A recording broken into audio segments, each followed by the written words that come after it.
धेरै कार्ड दिने विचार गरेर तपाईँहरूलाई भेट्न आएका छौँ। नेपाली चलचित्रलाई माया गर्नुहोस्। नेपाली कलाकारहरू गरिब छन्, सङ्गीतकार पनि गरिब छन्, हिरो पनि गरिब छ, हिरोइन पनि गरिब छ, च्यातेको प्यान्ट लगाएर आएको छ, हिरोइनको बिचरा कपडा पनि पुगेको थिएछन्। आभार दुर्घटना भइसकेपछि त्यो विमानमा जो भिक्टिमहरू हुनुहुन्छ उहाँहरूलाई त्यो दिन 17 गते हो, त्यो शुभ दिन रहेन होइन, थप्दो रहेछ र 15 गते नाम पनि गतेमा नाम राखेर थप्दो रहेछ। तर फिल्म बनाउँदाखेरि चाहिँ हुन्छ भने त्यो हिसाब गर्दा गर्दै हामीले चाहिँ हाम्रो डाइरेक्टर पोखराज भाइ, दिपाश्री बहिनीहरूले चाहिँ चलचित्रमा चाहिँ अहिले सफलताको उहाँहरू उदाहरण हुनुहुन्छ होइन। अनि जो मान्छे सफल हुन्छ उसँग सङ्गत गर्नु त आश लाग्छ नि जसलाई पनि।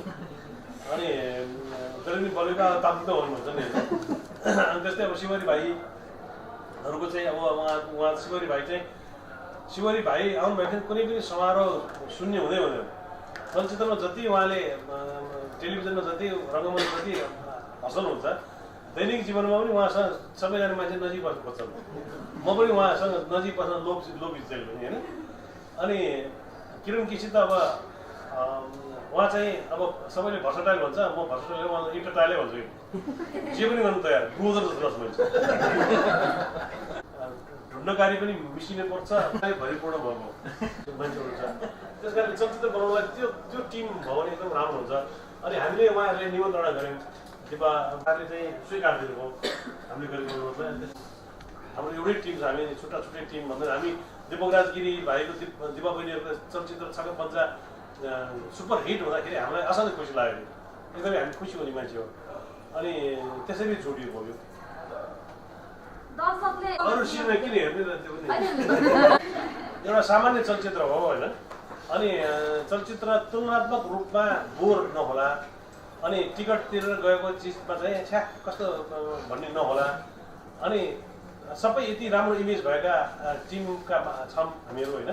अनि त्यसले गर्दाखेरि चाहिँ चलचित्र बोर हुँदैन, अनि पैसा खेर जाँदैन होला। र हामीले चाहिँ डर पनि लागिरहेको छ कि मान्छेले धेरै ओभर एक्सपेक्ट गरिदिने हो कि भन्ने डर पनि छ। तपाईँहरू धेरै ओभर एक्सपेक्ट गरेर नजानुहोस् हलमा। र यो हास्य प्रधान भनिन्छ, हास्य प्रधान मात्रै होइन, यो एउटा सामाजिक चलचित्र हो। यसमा सिचुएसन कमेडीहरू छ, कुनै कुनै चलचित्रहरूमा कमेडी सिक्वेन्सहरू थपिएको हुन्छ। यो चाहिँ कथासँगै सर्व कथामै चाहिँ लटपटेर आएको हुन्छ कमेडी जस्तो लाग्छ होइन, हाँस्न जस्तो लाग्छ। ट्रेलर हेर्दाखेरि हलमा मान्छे हाँसिरहनु भएको छ दर्शकहरू। पक्कै पनि चलचित्रमा हाँसो पनि छ, रोदन पनि छ। आज धेरै रोज उसले पनि पर्सा पनि पिलपिल गर्छ। त्यसैले एउटा प्रश्न छ, यो फिल्ममा लगानी कति छ अनि सुटिङ चाहिँ कहाँ गरिएको छ नेपालभित्रै गाउँ छ जितपुर, त्यहाँ हामीले सुटिङ गऱ्यौँ। 60 दिनको सुटिङ को कार्य हो। र लगानी चाहिँ यसको अब दिपा बहिनीले पारिश्रमिक लिनु भएको छैन, उहाँहरू सेयर होल्डर, म पनि सेयर होल्डर, मदन दाई पनि share holder, Kiran KC share holder, Shivri भाइ सेयर होल्डर, हाम्रो नरेन्द्र कमसका सेयर होल्डर। हामीले यसमा हाम्रो पारिश्रमिक जोडेका छैनौँ। हाम्रो पारिश्रमिक नजोडिकन चाहिँ यसको 1,60,00,000 जति पैसा खर्च भएको छ। अब हामीले चाहिँ अब बजेट बढाउने हो भने त मेरो प्राइस 3 करोड राखिदिन्छु, दिपा बहिनीले 4 करोड राख्नुहुन्छ, मैले 20 करोडको लगानी हुनु पनि पाइन्छ। तर खर्चमा चाहिँ भाग त्यति छ, अहिलेसम्म 1,60,00,000 खर्च भएको छ। जस्तो दिपाश्री निरौलालाई एउटा क्वेसन सोध्नु मन लाग्यो मलाई। योभन्दा अगाडि चाहिँ यो फिल्म प्रचार प्रसारको क्रममा हिँड्दाखेरि चाहिँ निर्माताको रूपमा हिँड्नुहुन्थ्यो होइन, धेरै चलचित्रमा हिँड्नुभयो। अहिले चाहिँ नायिकाको रूपमा चाहिँ यो प्रचार प्रसारमा दौडिनु भएको छ। अलि अनौठो लागेको छैन होला, मलाई चाहिँ अनौठो लाग्यो क्या। तर अघि दाइले भनिहाल्नु पनि हामी एउटा यस्तो संस्था हुन्, हास्य संस्था, जसले नेपाली चलचित्रको क्षेत्रमा अहिले काम गरिरहेको छ। र नेपाली चलचित्र एउटा हाँक्ने यिनीहरू नै हुन् भनेर हजुरहरूले प्रस्ताइदिनु भएको छ। त्यस कारणले गर्दा के त्यस्तो फिल भएको छैन। अहिले फेरि मेकर पनि हो हामी 17 गतेको। त्यस कारणले गर्दा अहिले दाइ मात्रै बोलिरहँदाखेरि तपाईँ त्यस्तो लागेको हुनसक्छ, पहिला म मात्रै बोल्दै ट्याउट्याउँ त्यो लागेको हुनसक्छ। तर हामी आफू मेकर हो, हामीले चाहिँ मनदेखि चलचित्र बनाएको छौँ। अनि हिरा पनि घरमा लुगा राखेर भएन, अनि बजार व्यवस्थापन गरेर त खुल्ला पारेर देखाउनै पर्यो। त्यस हिसाबले हामी देखाउन हिँडेका हौँ, त्यो हजुरलाई लाग्ने स्वाभाविक हो। तर मलाई चाहिँ मनदेखि के भइरहेछ भने छक्का पञ्चाभन्दा पनि राम्रो होस् 17 गते। हामीले एकदमै मनदेखि काम गर्नुपर्छ। अझै भोलि गएर फेरि हामी त्यहाँ काम गर्दैछौँ। फिल्मको काम छक्क बन्दा भन्दा शत्रुगति राम्रो होस्, शत्रुगति भन्दा अब बनाउने छक्क पनि झन् राम्रो होस्। त्यस्तो केही फिल भएको छैन। अब मनदेखि काम गरेका छौँ। दाईहरू अग्रज बाबुआमा जस्तो दाईहरू बोलिरहनु भएको छ, सिक्ने मौका पाइरहेछौँ, डुल्ने मौका पाइरहेछौँ। त्यही कथाको एउटा पात्र हिरोइन हो र यसमा हिरोइन भनेर त्यो भन्दा पनि दाईहरूको प्रोजेक्टमा एउटा कथाको एउटा राम्रो चरित्र निर्वाह गर्न पाएको छु मैले। र शत्रुगति वास्तव मित्रगति नै हो। जहिले पनि कोही शत्रु नभइकन मान्छेले प्रगति गर्न सक्दैन, त्यसलाई मित्र ठान्नु पर्यो नि त हेर्दाखेरि। र त्यो मित्र शत्रुगतिलाई मित्रगति कस्तो हुन्छ भन्ने कुरा चाहिँ चैत्र नौगते थाहा हुन्छ। स्वागत तथा अभिवादन गर्दछु। आज हामी अब एकैछिनपछि कार्यक्रम सुरु गर्न जाँदैछौँ। मेरो आवाज एकदम भाँसिरहेको छ अनि 7 ठाउँ आज अन्तिम ठाउँ यो सुन्दर नगर इटरी परेको छ। म पनि पूर्व यहाँ विराटनगरको चेली हुँ। यहाँहरू सम्पूर्णको मायाले आज जोस् यो महाशत्रुगते यात्रा सञ्चालनमा दिने गरेको थिएँ। आज चाहिँ सुरुमै दिन्छु। 3 जना ह्यान्डसम हुनुहुँदो रहेछ। कालो चस्मा लाउँदा चाहिँ साह्रै मन पर्यो है। हमै हेर्नुभयो, हाँस्नुभयो, वाप्स कि क्या दाई दाई त के भन्नु सोल्टी। मा जति राम्रो दर्शक अन्त पाएनौ।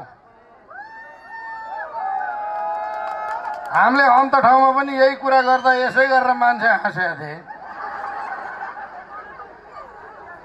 वास्तवमा अहिले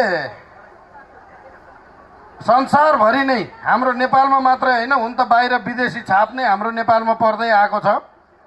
अहिले जताततै यो बोयफ्रेन्ड र गर्लफ्रेन्ड भन्ने एउटा रोग भित्रेको छ।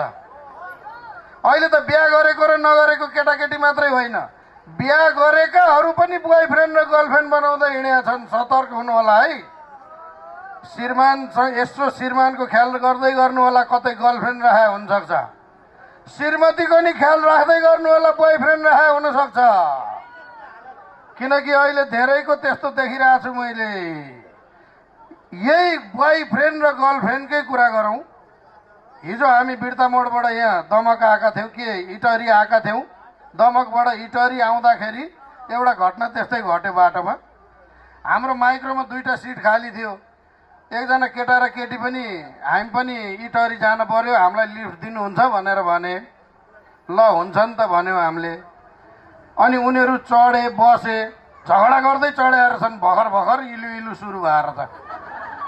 झगडा गर्दै चढेर छन्, सिटमा बसे। हाम्रो माइक्रो गुड्यो। केटाले झ्यालबाट बाहिर हेर्दै थियो। अलि परसम्म माइक्रो गुडिसकेपछि एकैचोटि केटी कराई, होइन यो विक्रम तिमीलाई त केही मतलब छैन अघि, यहाँ मेरो कस्तो टाउको फुट्ला जस्तो भइसक्यो, तिमी चाहिँ झ्यालबाट बाहिर हेरेर बसिरहेको छौ। केटा पनि के कम, हत्त नपत्त कानेर दुख्यो बाबा। फेरि यो यिनीहरूको कोड भाषा हुँदो रहेछ, बाबा रे बाबा। हामी त पशुपतिमा आउने जोगीलाई बाबा भन्थ्यौँ। फेरि मैले कतिजनाको घरमा पनि देखेको छु, श्रीमतीले श्रीमानलाई बाबा, श्रीमानले श्रीमतीलाई मामु भने नि सुनेको छु। श्रीमतीले श्रीमानलाई बाबा, श्रीमानले श्रीमतीलाई मामु भनेपछि बच्चाले बाबाआमालाई के भन्ने? हेर्नु त कस्तो चलन आएको यो।